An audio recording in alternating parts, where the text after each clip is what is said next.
Why does it say recording? Just a tad. Okay, I can do that. Because then you can be able to have them all in the frame. Oh yeah, sure. I think I left it recording. You can turn it off. Yeah. Seeing this event for tonight so that we all have a chance to get to know each other and find out what VR is about today, right? So, without further ado, because we kind of talked early, Wally, do you want to say anything else before we get going on the panel? No? No, Tommy, you're good? Yeah. Cool. Alright, well thank you everyone. Game School has been developing and teaching game curriculums and teaching people about game development. And the last 3 months we kind of went on a winter break, going from VR Fest at CES to VR LA and to finally going to a Division Summit for Unity to kind of get our boot camp in virtual reality. As you guys can see, it's like a really exciting space and everyone's talking about it. And actually recently we were at GDC, which was also the biggest thing at GDC is VR. So the last 3 months I've been kind of getting to know as many VR people as we want, and these amazing panelists have done stuff in VR. So that's why we're kind of coming back to the community and saying, guys, it's a lot of stuff going on in VR, so we want to share with everyone. So as developers, you guys can kind of enhance your skills and be able to now say you can do VR development and not just mobile or whatever else that you guys do. So I want to thank everyone here for coming. We have Brian Rose from Google, Community Manager. They're all going to give themselves a little bit of history. And then we have Gemma from DiscoVR. We have Kevin. DiscoVR. It looks like DiscoVR. I'm thinking disco here. Discover Labs. And then VR Sports with Kevin Fathi. Mark Estdale with was it Volt 501 or OMUK? And then from London too. He came the furthest. And then we have Jude here from Hyperator, which is a VR incubator. Hello? Hello? Oh, I think I just called you. My bad. Hello? Oh.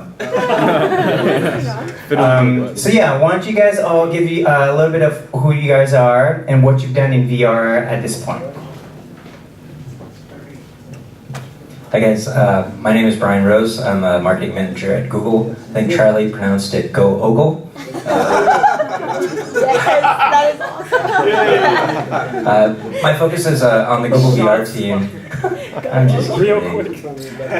Yeah, my focus on the Google VR team is mostly social marketing and developer outreach.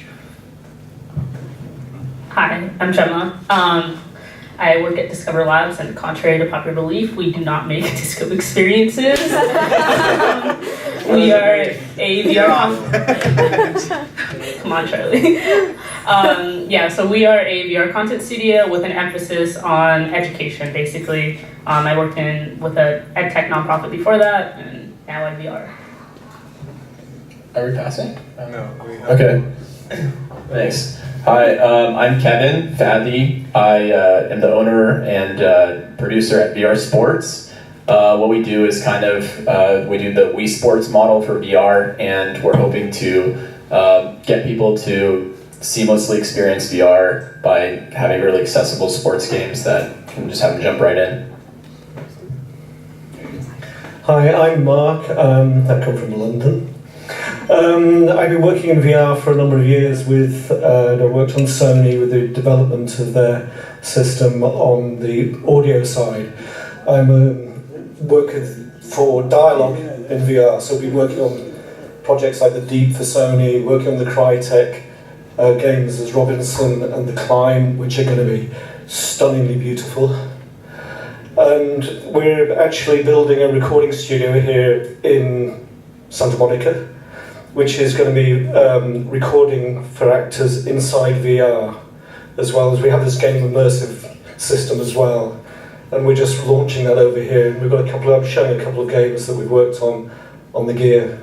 So it's been kind of fun, and we kind of see about 2 years into the future, we think. And it's kind of exciting. I've been doing this for 20 years, and it's just like one hell of an industry to be in. So, It's super exciting. If you see his work, then video gaming, it's really hard for actors to read the scripts because they don't have scripts like movies do.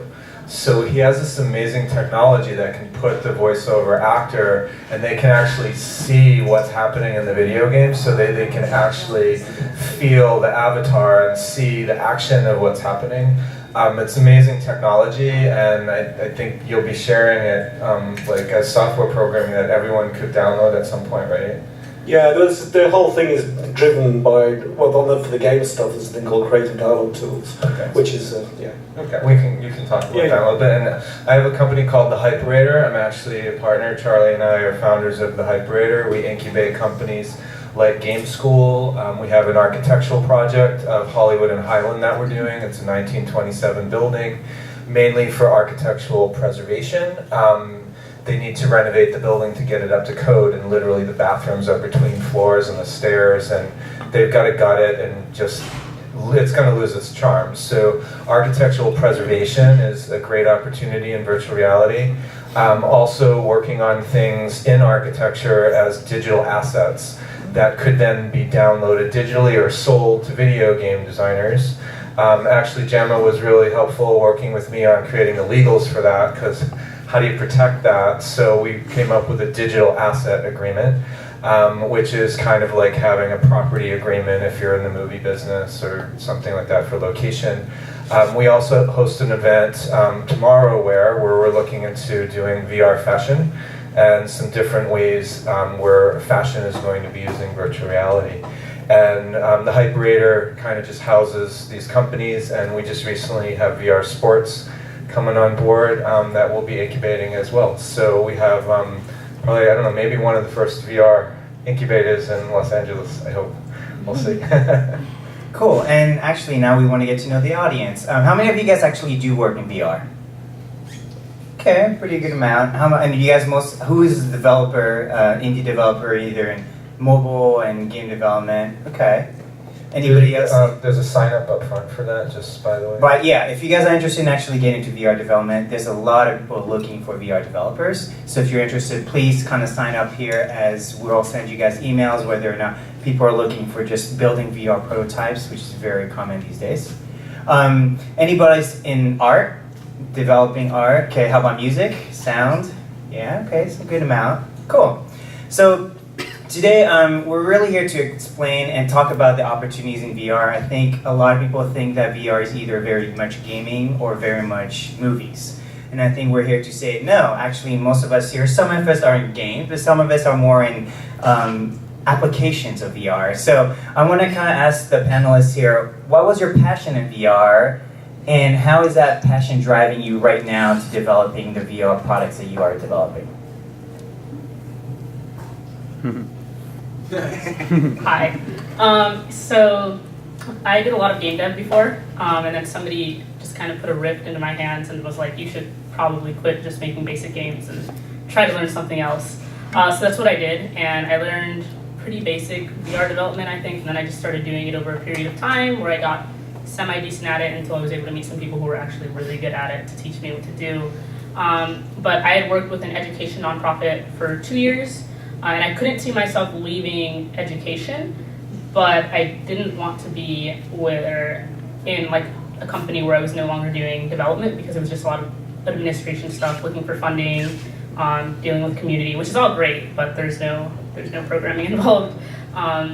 So I kind of met up with a friend, and we figured out that education is a great application for VR. And I didn't want to leave education, so the easiest route was to just kind of merge the two. How so?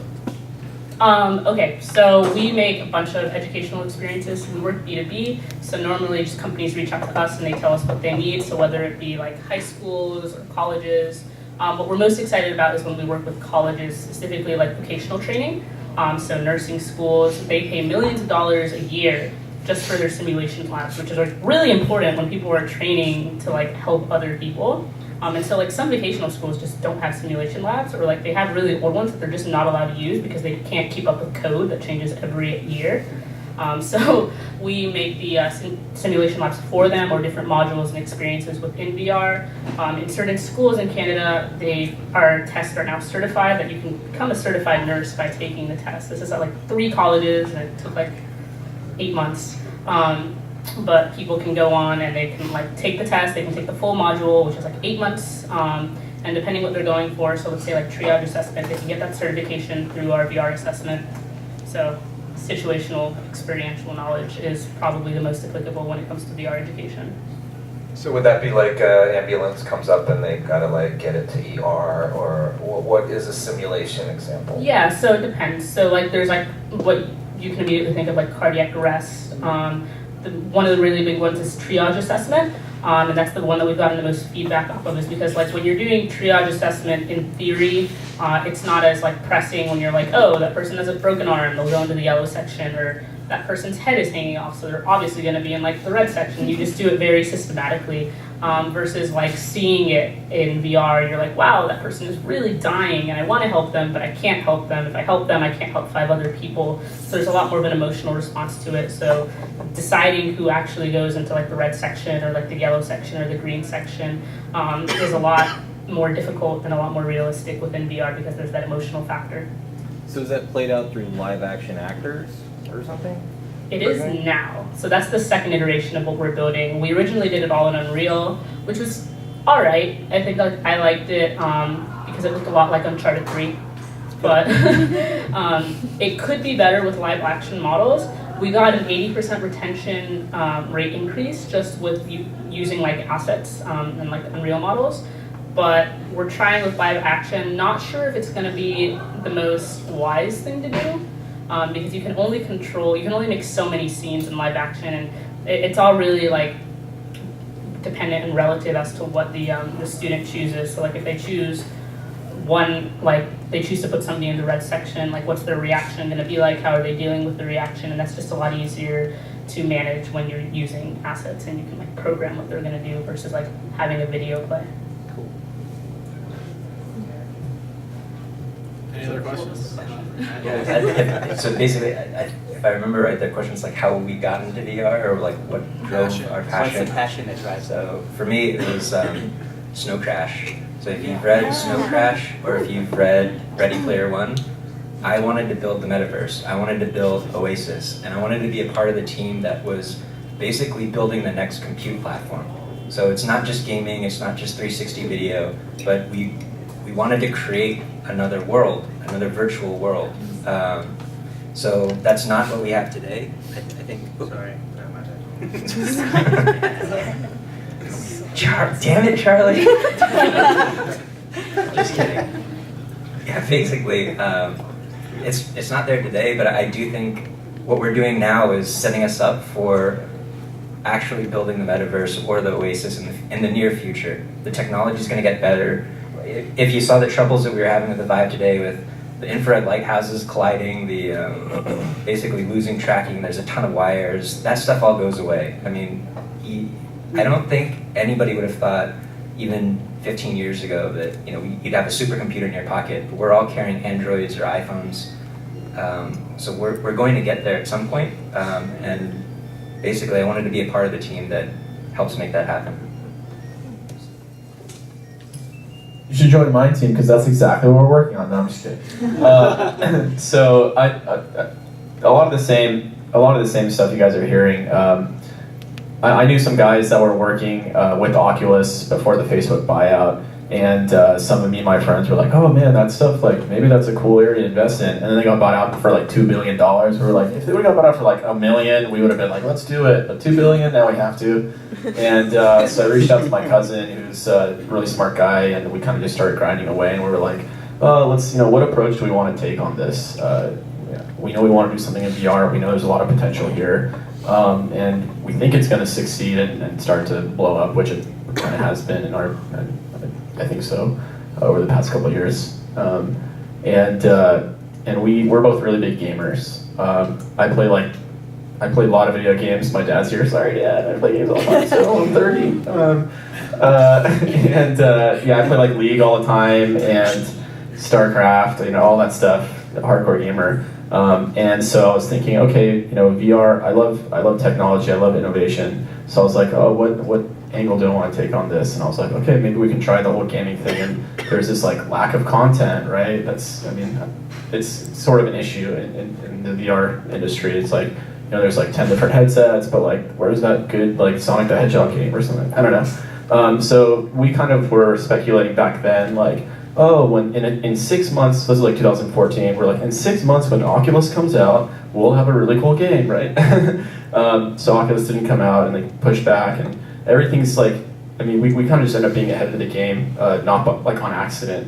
And it got to the point where we're like, oh, maybe we should like be more legit and maybe we should like, you know, put more time and effort into this because it seems like something that people can really use and would be interested in. And so we've just been growing and connecting with really awesome people. Super excited to be here and have you guys are here too. Yeah, we think, I mean, this is just the infancy of VR. You know, like Brian was saying, like there's a lot of room for growth and there's so much opportunity out there. And you know, kudos to you guys for being here because I think that we're in the right space. We're gonna do it, guys. Yeah, it's just jaw dropping. It's yeah, my passion thing is about the whole thing about storytelling and the opportunities. You know, so I've got a very, very sort of laser focus within this industry, and that's all about performance and storytelling and acting and character within VR. And yeah, I can't really describe it. Every project we walk into, it is just like, it's kind of a bit of a holy fuck kind of universe that is just, it is, but it's just going to continue, you know. It is as big as our imaginations can push us. And the technology is getting there so fast. Yeah. And you've worked with some amazing actors doing voiceover work, huh? Well, into it. Well, the latest person I brought in was you know, it was Nick Frost was you know, the British comedy actor, and he came in for his first VR experience to record in a VR game, and it was hilarious. We've got some footage. I got loads of footage from him falling about in the studio, then trying the VR headset on. I mean, really, there's a YouTube video about it. If you just look up Nick Frost and Esper 2, there's a little, you know, outtake thing about some of the performance. But getting the actors to perform inside VR is just, you know, the first time you try it, it's like, oh wow. You know, and you get access to do that, and they're actually living it and performing that. That is just, that's what I love. Yeah, that's just my one focus. I mean, I just think it's amazing that it's finally at a place where like Hollywood meets technology, and that crossover, it's really a new industry. And that's why we wanted to put on this panel to say that like there are a lot of opportunities in virtual reality across the board from all different industries. It's serving all, in the travel industry we don't have here, but that's probably got the lead right now is travel. And there's some just interesting, the fact that it can be in every industry and that it can be monetized now. And everyone on this panel has found ways to monetize this. And you know, we may in the future do, you know, monetizations of VR and what's happening with that, but there's so many different ways that it can be monetized. And we're now going to be seeing stuff with retail. We're going to be seeing advertising soon that's happening. As we were, we got our Vive sets given to us from the summit, and as we watched these games being developed over the past month or so, you see the new downloads come in, and like last week they came in with the floating ship that has the advertising all around it, and so they finally have been able to advertise their other games within a game. And then, you know, in VR sports, we're going to have stadiums and arenas and baseball fields that we can put advertising in. So there's definitely ways to monetize, and my passion with the Hyperator is actually business developing these VR companies to find all the different avenues to make all the different kinds of cash registers that can happen for this industry. So there is a way we can all survive in it, and it is real, and people can make money. So that, for me, is what I'm passionate about. Yeah. Thank you, guys. Hello? Hello? Hello? Did I take over? No, this does not work. Apparently it's a bad line. We want to pass one down. Take that one. There you go. Cool. I actually forgot to introduce myself. So Charlie at Game School. My experience is I was like Disney for 6 years. I was a game producer, and I worked a lot on the brands. So Disney is all about, we own IPs and we make content for it. So buying Marvel and Star Wars was a big deal for them to get into the boy market. So for me, it's always been about brand and developing games through brands. And when I left Disney, I was looking for stories that haven't been told. And I think too many corporations as well as publishers tend to remake annoying stories that the 80s just won't die, as we've all seen. And what was really exciting for me in the VR, and we're really new to VR, I mean, it's probably about 3 months where I was like, you guys were like, oh, I know VR, and then you put on a headset, I'm like, no, I was born again. And since then, I mean, having a VR development kit, I've been developing both in Unity and Unreal, and I ran into a lot of issues, and this is kind of where our next topic goes, is I had a great amount of passion for where VR can go in terms of being immersive and learning storytelling in a whole new way now, where if you've kind of seen that experience, some of the experience, like the whale, it gets really close to you, and I'm freaking out because I'm like, is this really this close to me? It's kind of the original films when they were showing trains coming into the film, and people were freaking out because they thought the train was coming through. It's kind of what's happening to VR, where like you don't know really what's reality and what's virtual. And that to me is very exciting for storytelling. That's why this excitement has really carried me forward to go, no, I'm gonna make more stories, stories that haven't been told in virtual reality. But the reality is there's a ton of challenges behind virtual reality. Virtual reality has been around for a lot longer than we think. But in the last 2 years, I think Palmer Luckey from Oculus and really pushing that whole Facebook and Oculus has really changed the development of virtual reality. And I think it's very exciting, but there's a ton of challenges, as you saw tonight. We kind of took a while getting you guys set up. There's a lot of things we didn't know about, the tools that we are learning as we go. And as indie developers, you guys all know, half the time it's all about learning how that tool works. So with that said, I know you guys, some of you guys have been around for a lot longer than just 3 months. So give me your experience of like, what are some of the challenges that you guys saw, but how did you guys overcome them so that you didn't give up? Because you guys are obviously still all here in VR, and without the challenges, you guys wouldn't have been able to be where you're at. So what are some of the great challenges, yet creative ways that you've dealt with those?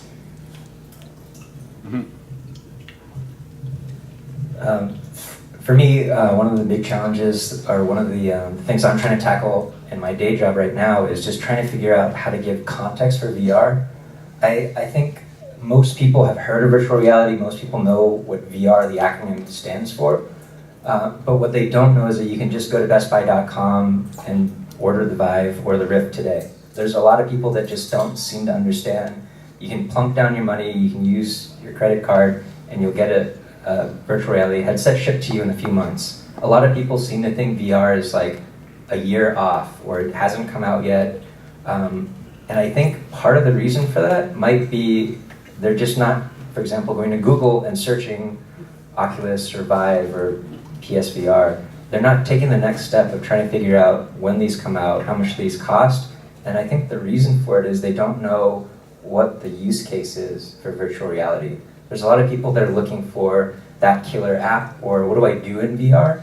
And so the big challenge that I've been trying to face, and I'm still trying to figure out how we answer this question, because it's I think it's what's going to separate virtual reality today from virtual reality in the past. This isn't the first time we've tried to ship VR. I don't know if you remember Virtual Boy in the 90s, that didn't go over so great.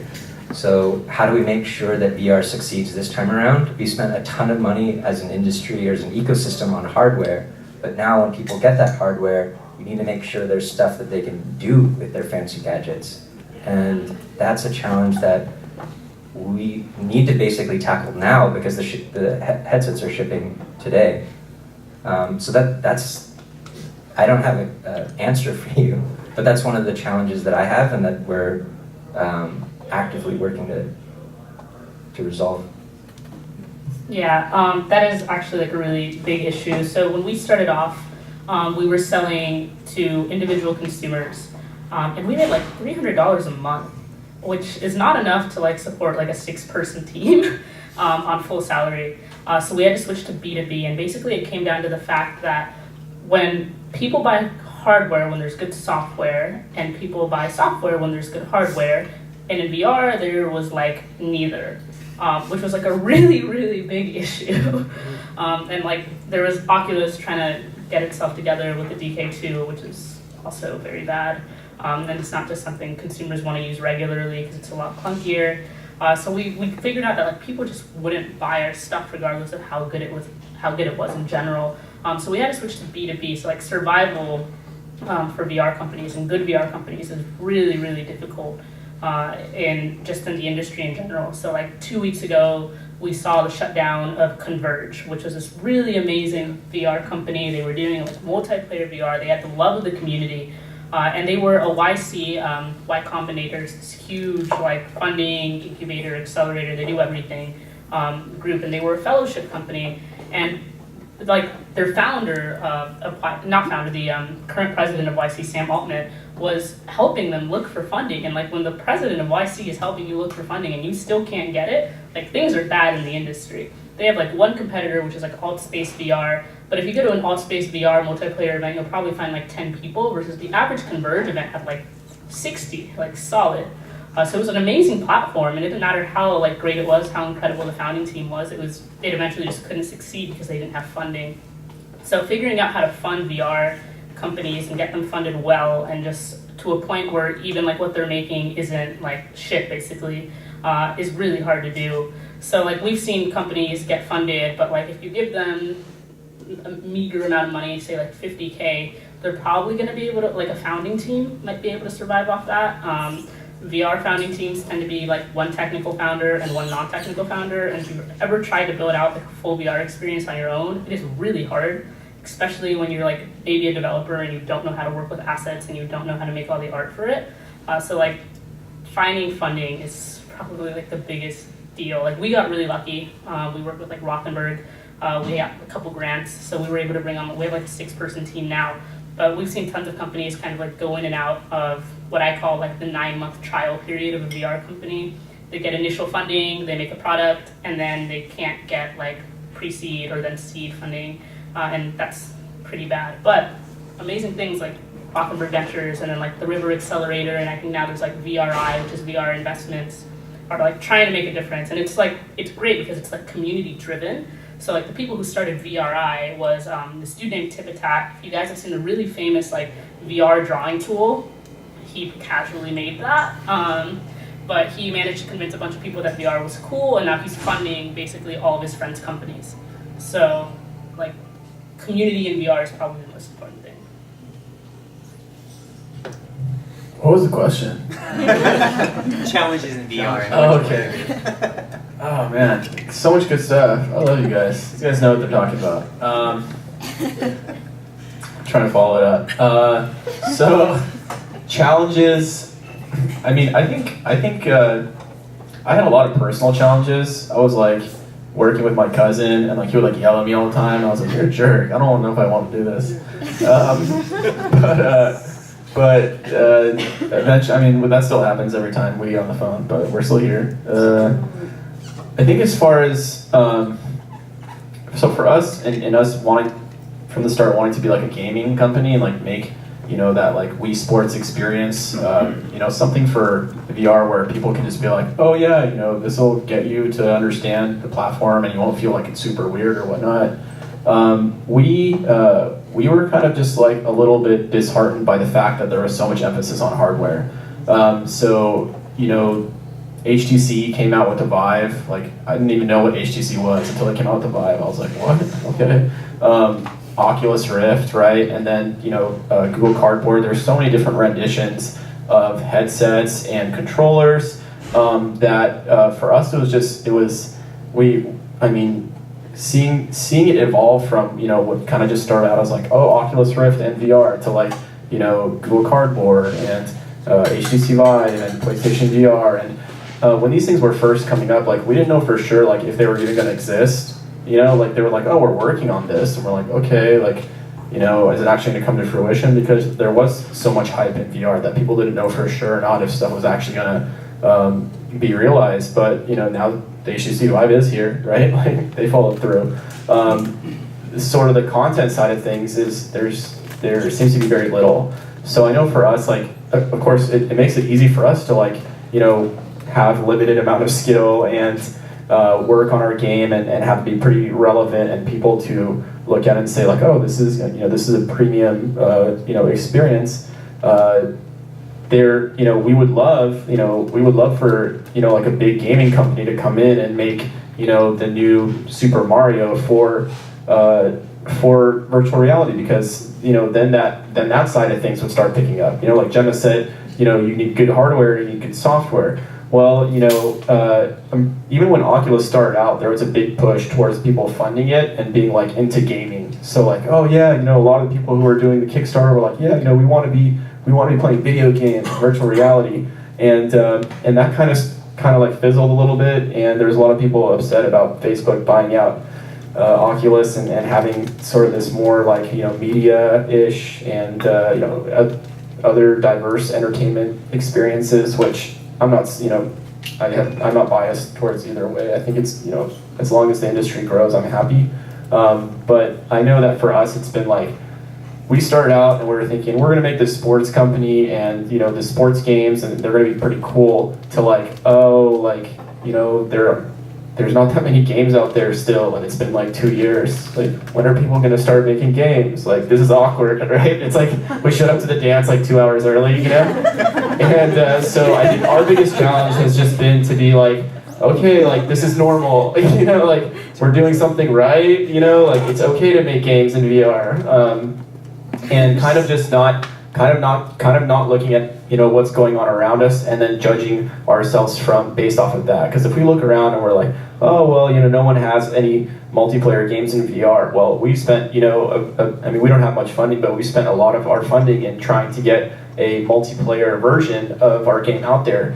And as Charlie knows, we're working on it right now, and it's looking really promising. And there's only maybe 2 or 3 other multiplayer games in VR right now. But if we were to say, hey, no one else is doing it, why don't we not do it? Then we probably wouldn't. I don't know where else. But yeah, so I think that's the challenge. It's just not judging yourself by like what others are doing. Kind of just sticking to your guns and being like, hey, I got this, and seeing it through. It reminds me of the gold rush.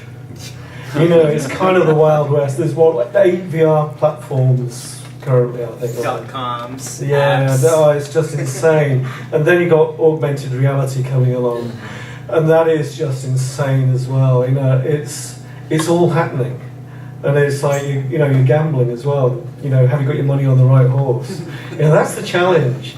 But what we're seeing is stunning. There's just no two ways about it. And even with audio, like the 3D audio for headphones is just spectacular. I never knew. I saw some of the early ambisonic stuff back in the 90s, and it was like, yeah. But the new stuff now, the mixing in 3D for VR it works. Headphones on, you can hear your 360 sound, so you've got this fully immersive experience, and it's not going to stop. That's one thing for sure. The gold rush is going to go on. It's not going to dry up. We're on day one, so if you're into this, you're in the right place, I think.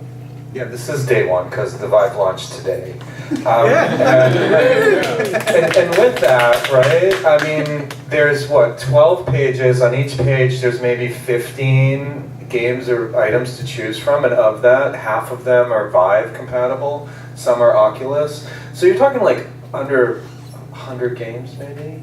Are available, less are available right now for this product. So you can get your product on Steam. I mean, it's like just race to get it done, honestly. The opportunity is ridiculous, which is why we're just like, geez, we gotta tell everyone, like, this is an amazing opportunity, and it's a great product. People that have tried it just are kind of like, wow, this is amazing. I'm more, you know, we've had our issues with things that like everyone does, you always have problems. The biggest problem I see coming up is like today for the first time, I got like sick. And planning, because I was doing an architecture piece and I didn't know why. I was like, man, I'm really sick after like 7 minutes. And we're taking this product that makes people nauseous to market. What the fuck? You're kidding me. So I'm like, why am I sick? And Charlie's like, you've been teleporting too much. And I was just like, oh man. Because in architecture, you just can't walk past the barrier. In sports, it's great. You can be in a 20 by 20 space. But in architecture, you need to get through the whole building. So you have to teleport. And if you teleport too quickly, you're going to end up feeling nauseous. And so that's kind of an issue to look at now. It's like, okay, do we give warnings like you've teleported, you cannot teleport for another 2 minutes? And what is the barriers for that? So I kind of see we have issues coming up even when we're successful and it gets to market. But right now, I mean, if you want to develop a video game, I think it's a better market to get into VR. There's way more openings right now, and I'd like to see everyone succeed in it. So. Actually, I had a question. Yeah. Okay, so I know someone mentioned augmented reality as well. So there's augmented reality and virtual reality. What are the differences, and where do you see sort of like how much do they overlap? Is there a lot of overlap, or where do you see those things going? Can they coexist? Mm-hmm. I think that they are fundamentally different. Okay. So like there was this, Bill Gates did like a Reddit AMA a couple weeks ago, and what was astounding was that like only 2 people asked questions on VR, and so I just like scraped it and looked up like VR, and what he said about AR was that VR is just like the ultimate form of AR, which like is understandable when he's like made HoloLens and whatever. But I think that the applications for both are just going to be so fundamentally different, and just for entirely different things. When you're looking at VR, you're going for full immersion all around, versus when you're going for AR, or in Microsoft's terms, MR, you're going just for a certain amount of immersion. If anything, you don't actually want to be immersed at all. You still want to be able to see everything around you, but then, like it just says, augment it, right? You just want to enhance it. So I think it comes down to what the tools are going to be used for. So I've seen a lot of stuff for the Microsoft HoloLens that's just kind of like, oh, there's like a puppy in your area or whatever. And I think that's just kind of things to like just hype it up and be like, you can have your own Nintendogs, but IRL. And like, those are like some cute things that I see happening, but that's not like the main purpose for the HoloLens. So like HoloLens is going to be it's going to be really practical, and I think that what it's going to come to be used for mainly is for actual work and for the actual development of other things. So like we did some random Microsoft HoloLens consulting, and like they've already built in the HoloLens to their workflow. So like the developers are seeing their terminal in the HoloLens. They can leave it on all day. And like the advantage that the Microsoft HoloLens has to like, let's say Meta, and if you guys tried the Meta 1 ever, it was probably the worst piece of technology you ever touched. Yeah, it was really bad. So what they did is they ensured that this one piece of technology, Microsoft, was going to be absolutely beautiful. So like the 3K price tag is totally justified because it's like 3 bands, perfectly balanced. Everything about it is beautiful. The glass, they partnered with Oakley. They have like stereo, surround sound. They've just gone like with making this product like absolutely beautiful. And so like the main applications that they're actually showing are like, well, if you're building like 3D assets, like you can actually build them right in front of you. You can see how big they'll be depending on what scale you're using. Versus VR, you're trying to totally immerse someone into something, right? So like there's travel, there's architecture, there's education. We know that like we've already pre-ordered the HoloLens, so we know that there will be like education applications there. But it's just fundamentally different as to like what you can do with each one, and I would consider them two entirely different industries. I agree with some of that, but I think that with VR and AR, I like to compare it to, and it's kind of wonky, but with plasma and LCD. So plasma came out first because it was easier, right? And then LCD came out afterwards because it was harder, but then it ended up taking over. I think that it's just different because the way things are set up in the industry. VR and AR, might just end up taking up two different paths of like what they perform in. So like she was saying, AR might be for utility value, VR might end up being for gaming, but that's going to be a completely different beast. And if you can figure that out, that's a good area to start working in. And but yeah, that's it. You guys all know what AR is, right? Anyone who doesn't know what AR is? Okay, so augmented reality is a little different where you actually see your reality, your world, so that's the camera, where you can see right now all of you guys, right? But if I were to look at someone specifically, kind of movie would show up, like a 3D character, let's say like the devil shows up, right? And I'm looking at all of you guys and the devil just messes around with all of you. Only I can see it because my goggles or whatever I'm wearing, like glasses, shows that character, but I'm still seeing you. So I'm not removed from my reality. And I think the word reality is very interesting. Virtual reality is what is considered your reality. When you're in virtual reality, nothing of this space shows up. Versus when you are in augmented reality, you are in this space, this reality, but you see kind of, I call them user interfaces that just show up in front of you, and they don't distract you, they just enhance your experience, but they are not supposed to take away from your own reality. We're in a panel now, but if I were to recreate the space, it would take me a lot of work. I'd have to build this room, I have to build every chair and every character in the space. So in a way, creating a virtual world is much tougher in the beginning because you have to create all the assets. But this is kind of what Gemma was saying. Once you have those assets, those actors, they don't matter. They don't have, unions telling them when you can act, what they can say, right? What they represent in the reality. Like, oh, Brad Pitt can't do that, right? You're like, well, my 3D version of Brad Pitt can do plenty, so well, don't play with that. And that's kind of the difference between virtual reality versus augmented. I think the struggle is augmented is trying to bring us back to our own reality, but enhance it. Virtual reality is more of an escapism to that.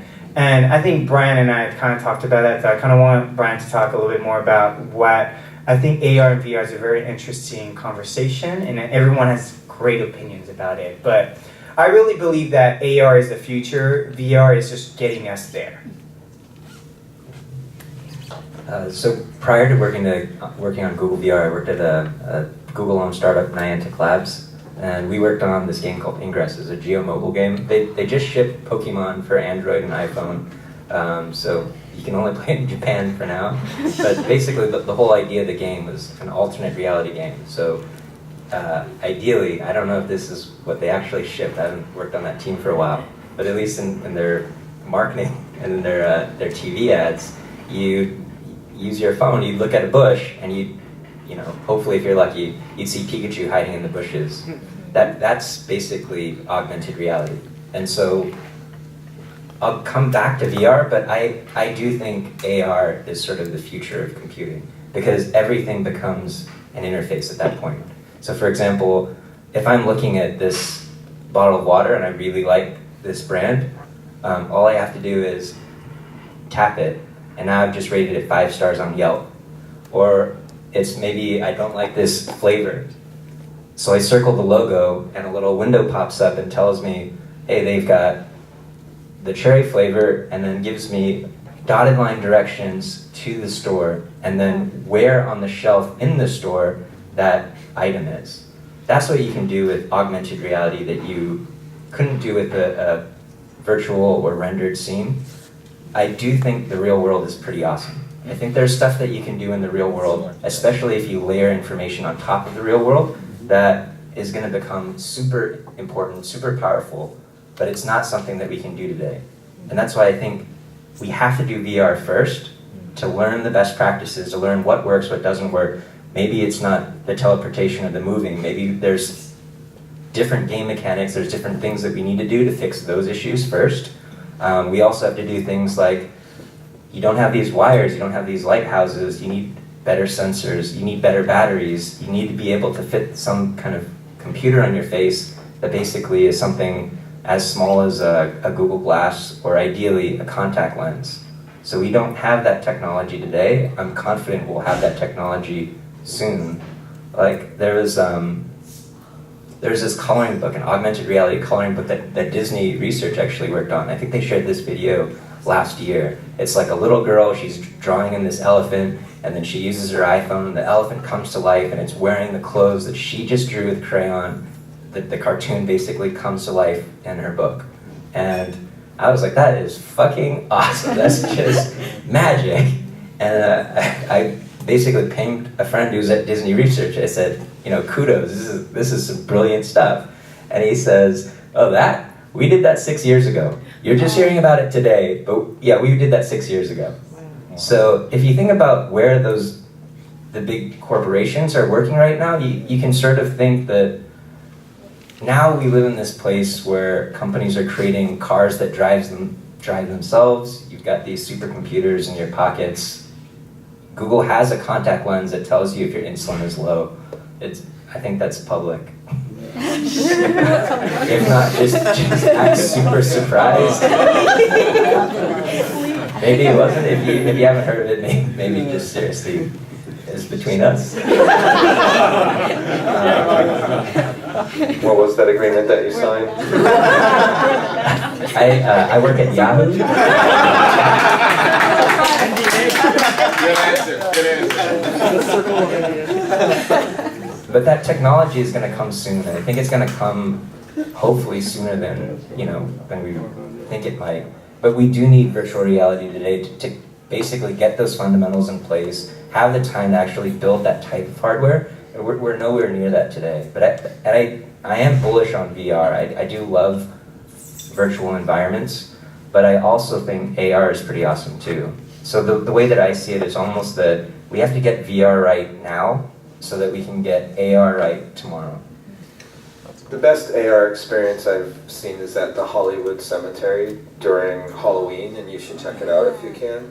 They usually, like, who's been to, oh my god. Yeah, it's awesome. You go through this huge old cemetery, and the families of the buried people in their plots, of these old plots, they decorate them and make them magical.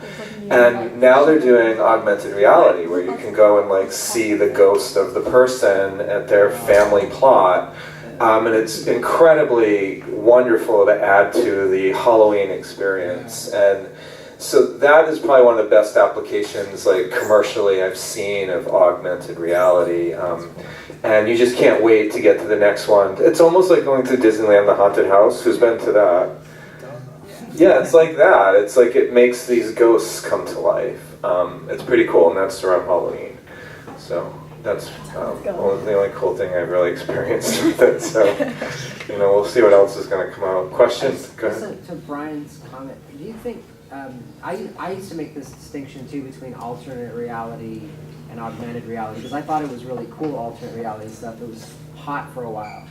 You would sign up for a thing, and then you get a fax that night, and you're like, what the hell's going on? I'm in a game, and it would track you around your real life, and there was this blending of this game space and your real life.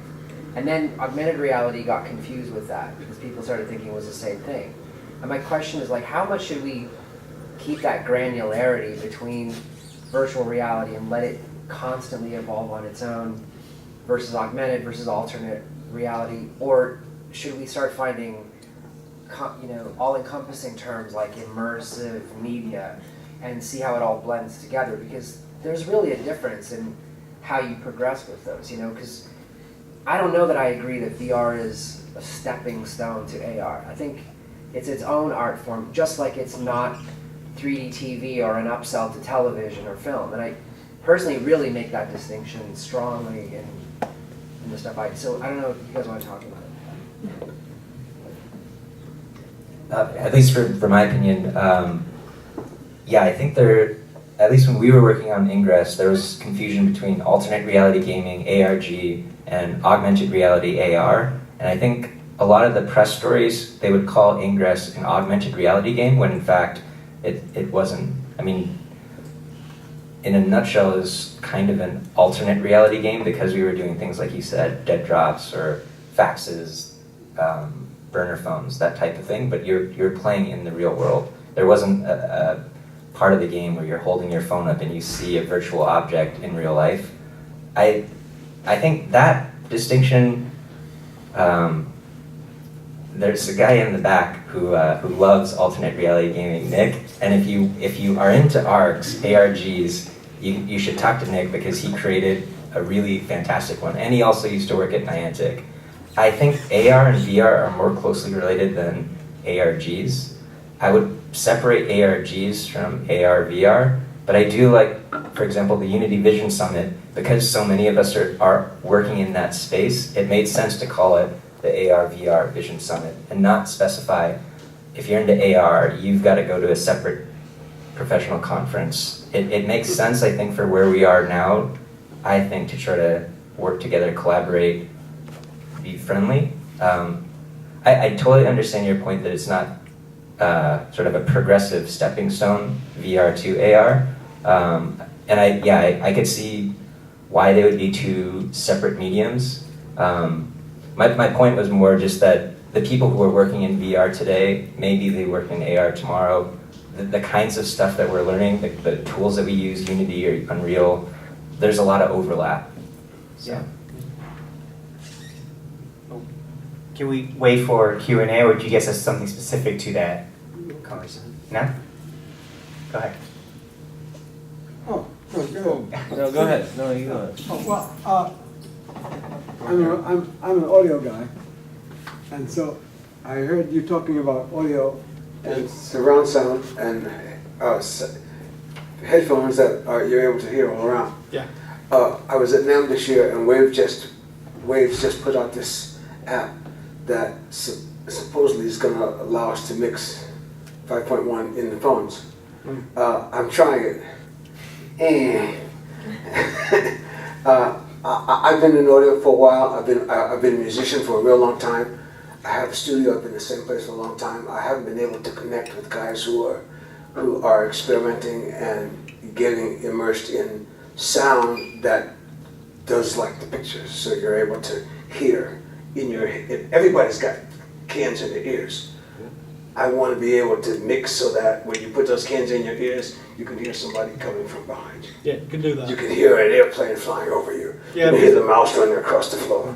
Yeah, I think it's if you look at I think it's Real Sound 3D.